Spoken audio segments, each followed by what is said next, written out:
اعوذ باللہ من الشیطان الرجیم بسم اللہ الرحمن الرحیم رب اشرح لی صدری ویسر لی امری واحلل عقدۃ من لسانی یفقہوا قولی۔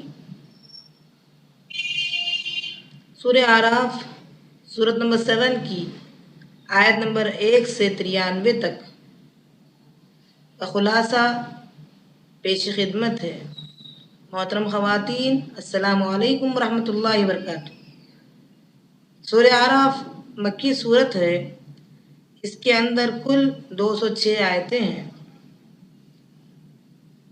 سورت کا مرکزی مضمون رسالت ہے، یعنی نبی صلی اللہ علیہ وسلم کی دعوت کے بارے میں کہا گیا ہے کہ یہ دعوت کوئی نئی دعوت نہیں ہے۔ کفار مشرکین کو یہ بتایا جا رہا ہے کہ اگر تم نہ مانے تو وہی حال ہوگا جو پچھلی قوموں کا ہو چکا ہے۔ جو قومیں نبیوں کو جھٹلا چکی ہیں ان کا حال دیکھو، اللہ نے انہیں برباد کیا، ہلاک کر دیا۔ اس سورت کے آخری حصے میں نبی صلی اللہ علیہ وسلم کو تسلی دی جا رہی ہے کہ یہ لوگ انبیاء کو ان کی ایک دعوت، ایک اللہ کو ماننے والی جو دعوت تھی، ان کو جھٹلایا، نہ مانا تو اللہ نے انہیں برباد کیا۔ آگے الف لام میم صاد، یہ حروف مقطعات ہے، اس کا معنی اللہ بہتر جانتا ہے۔ محمد صلی اللہ علیہ وسلم ہم نے آپ پر نازل کیا اس قرآن کو، اس کتاب کو۔ اب آپ اپنے دل میں اللہ کی طرف سے نازل ہونے والی کتاب میں کوئی حرج محسوس نہ کریں۔ لوگوں، تمہاری جانب رسول بھیجے گئے جو تمہیں ڈراتے ہیں اور نصیحت کرتے ہیں۔ اتباع کرو، رسول کی بات مانو جو اللہ کی طرف سے نازل کرتا ہے۔ اللہ نے جو کچھ نازل کیا اسی کو مانو، اللہ کے علاوہ کسی کی بات نہ مانو۔ وہ لوگ تمہارے دوست نہیں ہو سکتے۔ اب یہ بتایا جا رہا ہے کہ کتنی بستیاں ایسی ہیں جو برباد ہو چکی ہیں اپنے نبیوں کو جھٹلا کر، ان کی بات کو نہ مان کر۔ اس کے بعد تذکرہ ہو رہا ہے قیامت کا منظر، کہ جب قیامت آ جائے گی، حق کے ساتھ ترازو میں وزن کیا جائے گا نام اعمال کا۔ جن کے اعمال نامے زیادہ وزنی ہوں گے وہ کامیاب رہیں گے، اور جن کے اعمال نامے ہلکے ہوں گے وہ ناکام رہیں گے۔ آگے تذکرہ ہو رہا ہے آدم علیہ السلام اور ابلیس کا۔ یہ بتایا جا رہا ہے، اللہ نے کہا ہم نے اے بنی آدم علیہ السلام کو مٹی سے بنایا اور فرشتوں سے کہا سجدہ کرو۔ ابلیس نے بات نہیں مانی، فرشتوں نے تو سجدہ کیا۔ کیا کہا؟ خلقتنی من نار وخلقتہ من طین، مجھے تو آگ سے پیدا کیا گیا اور اسے یعنی آدم علیہ السلام کو مٹی سے بنایا۔ یہاں اس نے اپنی عقل کا استعمال کیا، رب کا حکم نہیں مانا۔ اور طلب بات ہے، جو لوگ رب کے حکم کے سامنے اپنی عقل کا استعمال کرتے ہیں وہ کن میں سے ہیں؟ اس نے کہا آگ بہتر ہے مٹی سے، اسی لیے میں سجدہ نہیں کر سکتا۔ اللہ تعالیٰ نے شیطان جب مہلت مانگی تو اسے مہلت دے دی۔ شیطان نے کہا اے رب، میں تیرے بندوں کو بھٹکاؤں گا، دائیں سے بائیں سے، آگے سے پیچھے سے، تیرے شکر گزار بندے بہت کم تو پائے گا۔ سورہ سبا سورۃ نمبر 34 کی آیت نمبر 20 میں اللہ نے فرمایا بے شک ابلیس اپنے گمان کو سچ کر دکھایا۔ بہت کم لوگ جو اللہ کی فرمانبرداری کرنے والے ہیں، اللہ کے احکام کو ماننے والے ہیں، بہت کم لوگ ہیں۔ جو رب کا انکار کرنے والے ہیں ان کی تعداد زیادہ ہے، وہ ابلیس کے ماننے والے ہیں۔ اس کے بعد تذکرہ ہو رہا ہے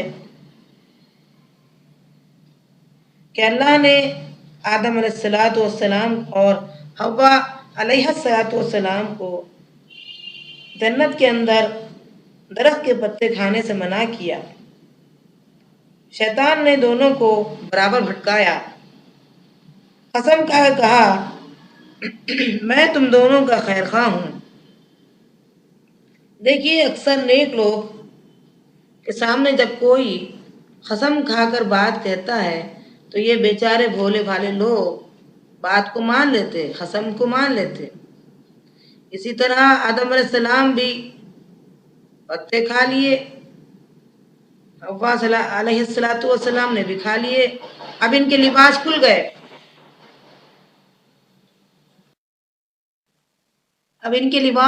گئے، یعنی وہ بے لباس ہو گئے، شرم گاہیں کھل گئی۔ اب دعا کرتے ہیں اے ہمارے رب، ہم نے اپنی جانوں پر ظلم کیا، ربنا ظلمنا انفسنا وان لم تغفر لنا وترحمنا لنکونن من الخاسرین۔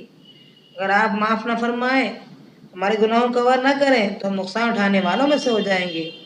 غور طلب بات یہ ہے کہ آدم علیہ السلام نے فوراً غلطی تسلیم کی۔ نیک لوگ غلطی اپنی فوری تسلیم کرتے ہیں اور معافی مانگتے ہیں۔ شیطان نے نہ تو بات مانی، اپنی عقل کا استعمال کیا، رب کے حکم کا انکار کیا، نہ تو معافی مانگی۔ آگے ذکر ہو رہا ہے آدم علیہ السلام کی اولاد سے، اے بنی آدم، ہم نے تمہارے لیے لباس اتارا تاکہ پردہ پوشی ہو سکے۔ آج افسوس کا مقام ہے کہ ہماری مغربی تہذیب بغیر کپڑے کو فیشن بنا لیا ہے۔ اللہ نے اتارا ہے لباس کو اپنے جسم چھپانے کے لیے، جسم کو مزین کرنے کے لیے، ستر پوشی کے لیے، جسم کی حفاظت کے لیے انعام کے طور پر اللہ نے اتارا ہے۔ پھر اللہ نے یہ بھی فرما دیا تقوی کا لباس بہترین لباس ہے۔ آگے ذکر ہو رہا ہے اے آدم کی اولاد، شیطان سے بچ کر رہنا، کہیں وہ تمہیں بھٹکا نہ دے، کیونکہ وہ تمہارے باپ آدم علیہ السلام کو بھی نکال دیا تھا جنت سے۔ وہ ایسا ہے جو جنات کے قبیل سے ہیں، تمہیں نظر نہیں آتا ہے۔ وہ لوگ جو طواف کرتے تھے دور جاہلیت میں، تو ننگے طواف کرتے تھے۔ اللہ نے ان کے بارے میں کہا کہ برہنہ طواف نہ کرو، تو کہتے تھے کہ اللہ نے ہی کہا ہے، اور دوسرا جواب ان کا یہ تھا کہ ہمارے باپ دادا ایسا ہی کیا کرتے تھے۔ اے آدم کی اولاد، اللہ کہتا ہے اپنے جسم کو چھپا لو، اسے زینت دو لباس کے ذریعے سے، ننگے طواف مت کرو۔ جب مسجد میں جاؤ تو اچھے لباس میں جانا۔ اے آدم کی اولاد، پردہ پوشی کرو۔ ہم دیکھتے ہیں کہ ہم مساجد میں رات والے لباس ہی میں چلے جاتے ہیں، حالانکہ جب ہم کسی کے پاس جاتے ہیں یا پارٹی میں جاتے ہیں، شادی میں جاتے ہیں، تو بہترین لباس پہن کر جاتے ہیں، لیکن جب مسجد جاتے ہیں تو ٹوپی تک ہماری میلی ہوتی ہے، صاف نہیں ہوتی۔ اللہ نے کہا کہ زیب و زینت کو ہم نے حرام نہیں قرار دیا۔ حرام تو وہ ہے کہ آدمی زنا نہ کرے، حق کے خلاف بغاوت نہ کرے اور اللہ کا شریک نہ ٹھہرائے۔ قیامت کے دن اللہ پوچھے گا تمہارے پاس رسول آئے تھے، تم اتباع کیوں نہیں کی؟ جو اتباع کیے، پیروی کیے، وہ کامیاب لوگ ہیں۔ اب اللہ نے اس آیت میں سختی کے ساتھ اس بات کا ذکر کیا کہ جو لوگ اللہ کی آیت کا انکار کریں گے یعنی اسلام قبول نہیں کریں گے، ان کے لیے آسمان کے دروازے بند رہیں گے، نہیں کھولے جائیں گے، جنت میں داخل نہیں ہوں گے، یہاں تک کہ اللہ نے مثال دی اونٹ سوئی کے سوراخ میں گھس سکتا ہے؟ نہیں گھس سکتا۔ اسی طرح ان کا جنت میں جانا محال ہے جیسے اونٹ کا سوئی کے سوراخ میں گھسنا محال ہے، مشکل ہے۔